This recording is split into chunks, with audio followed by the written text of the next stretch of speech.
अस्सलामुअलैकुम नाजरीन, ये है उर्दू पॉइंट और आप देख रहे हैं चिट चैट कॉर्नर ज़ोफ़िशा नकवी के साथ। नाज़रीन, प्रोग्राम में सबसे पहले हम शामिल करेंगे पाकिस्तानी शोबिज़ इंडस्ट्री के सितारों के हवाले से कुछ खबरें। नाज़रीन, शेख रशीद ने इंटरव्यू के बाद मारूफ अदाकारा का नंबर क्यों मांगा? मारूफ अदाकारा सादिया इमाम को शेख रशीद के सिगार पीने का अंदाज़ भा गया और माजी में इंटरव्यू के दौरान पेश आया दिलचस्प किस्सा भी सुना दिया। कौमी अखबार की एक रिपोर्ट के मुताबिक मारूफ अदाकारा सादिया इमाम का कहना है कि उन्होंने ईद के एक प्रोग्राम की शूटिंग के दौरान वफाकी वज़ीर रेलवे शेख रशीद अहमद से 5,000 रुपये ईदी वसूल की थी। मेज़बान की जानिब से सादिया इमाम से सवाल किया गया था कि उन्हें सबसे ज़्यादा किसका इंटरव्यू करने में मज़ा आया, जिस पर उन्होंने बताया कि उन्होंने मुतअद्दिद लोगों के इंटरव्यू किए, लेकिन सबसे ज़्यादा मज़ा शेख रशीद के इंटरव्यू करने का आया। शेख रशीद का सिगार पीने का अंदाज़ ही अलग है। सादिया इमाम ने कहा कि वो वाहिद शख्स हैं जिसने शेख रशीद से 5,000 रुपये की ईदी वसूल की थी और इन पैसों को फ्रेम करा कर रख लिया था।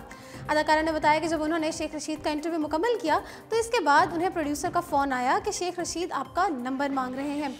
सादिया इमाम का कहना था कि मैंने पूछा कि कहीं वो पैसे वापस मांगने के लिए तो नहीं फ़ोन करे। बाद में शेख रशीद साहब को फ़ोन आया और उन्होंने मुझे कहा कि बेटा वो एडिट करवा देना।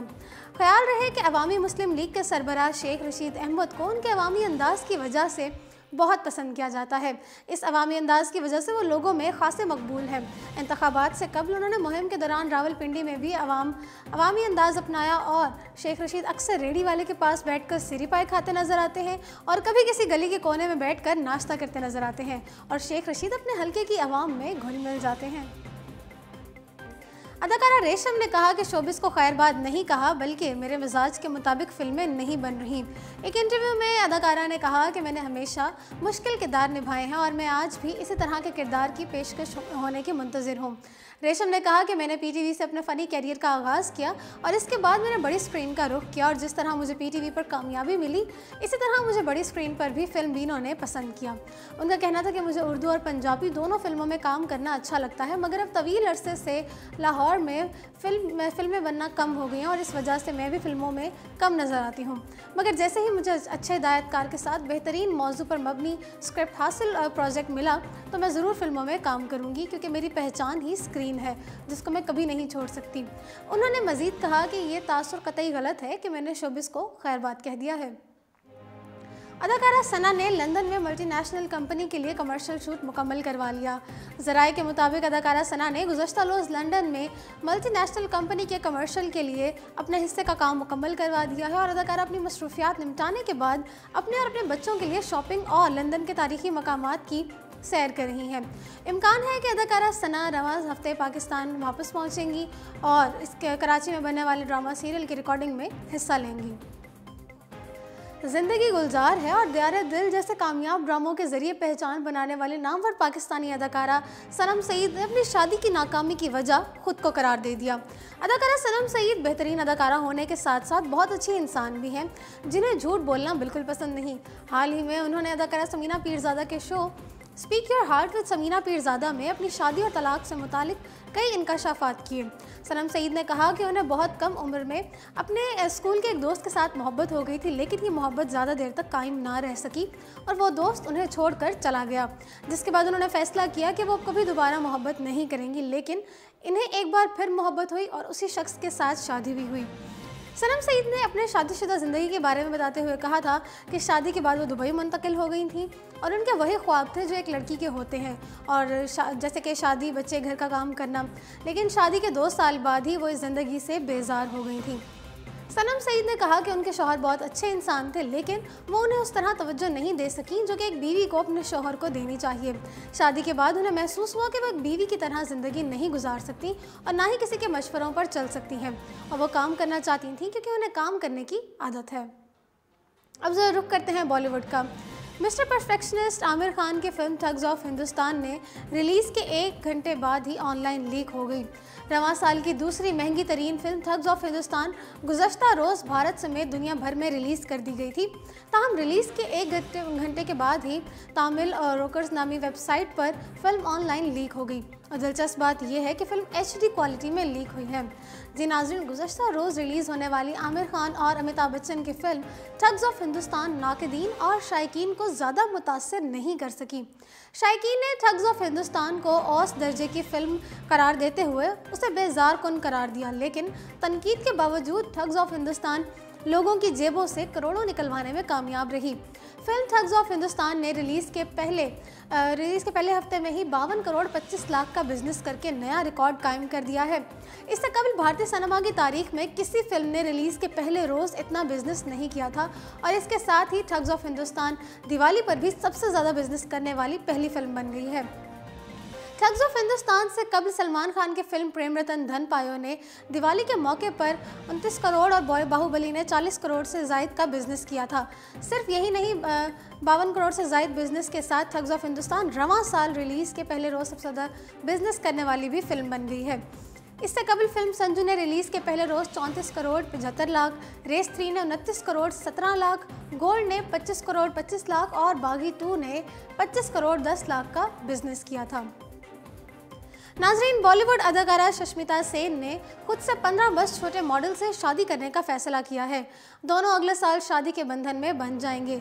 भारतीय मीडिया रिपोर्ट्स के मुताबिक 42 साल अदाकारा साबिका मलकाए हुस्न सुष्मिता सेन और 27 साल भारतीय मॉडल रोहमन शावल काफ़ी दिनों से एक दूसरे के साथ देखे जा रहे थे। ताहम अब सुष्मिता और रोहमन ने तवील रफ़ाकत को शादी के रिश्ते में बदलने का फैसला कर लिया है।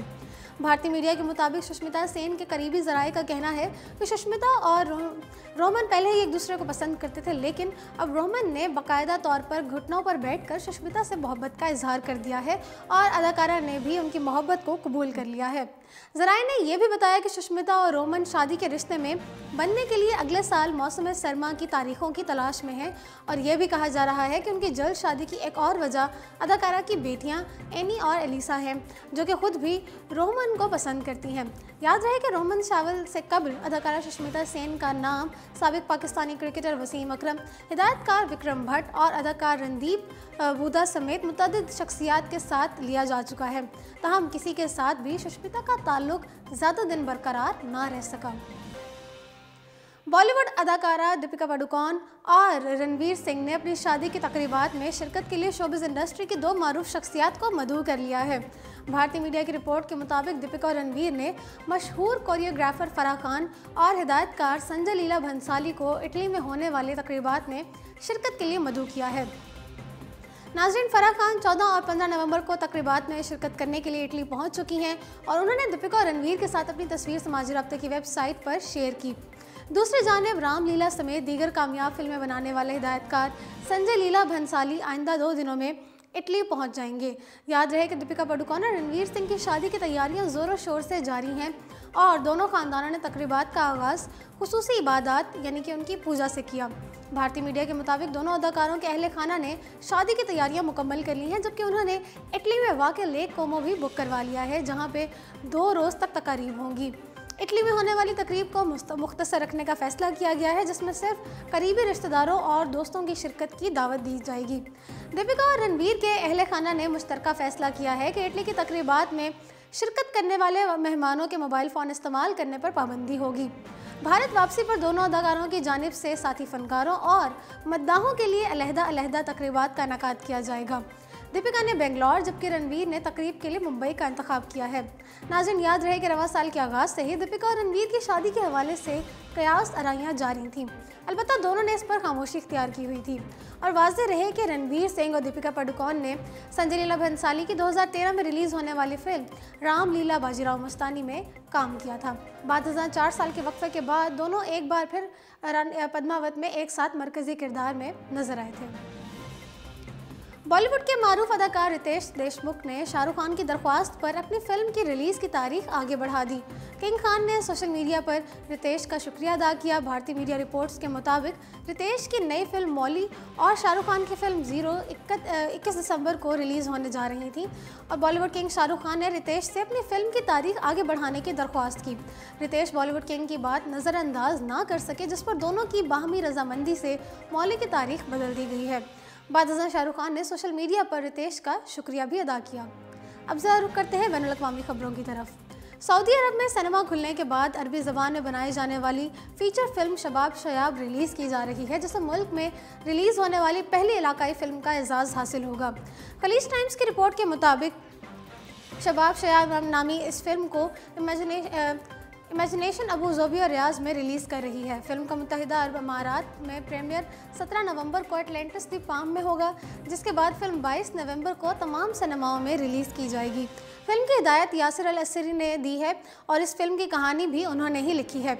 इस फिल्म की कहानी 4 बूढ़े दोस्तों के गिर्द घूमती है जो कि बुजुर्ग शहरियों के घर में रिहाइश पजीर होते हैं।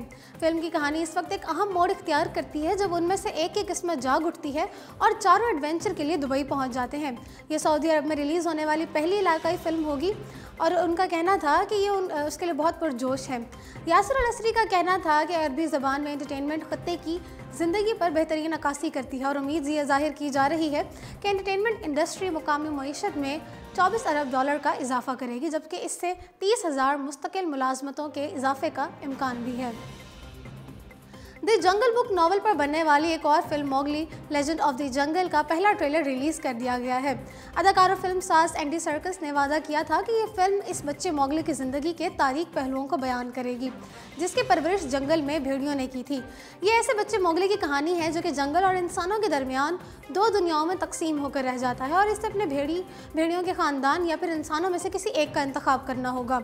मोगली इसके लिए इंसानों को चुनता है ताकि वो उनके हाथों से जंगल को तबाह होने से बचा सके।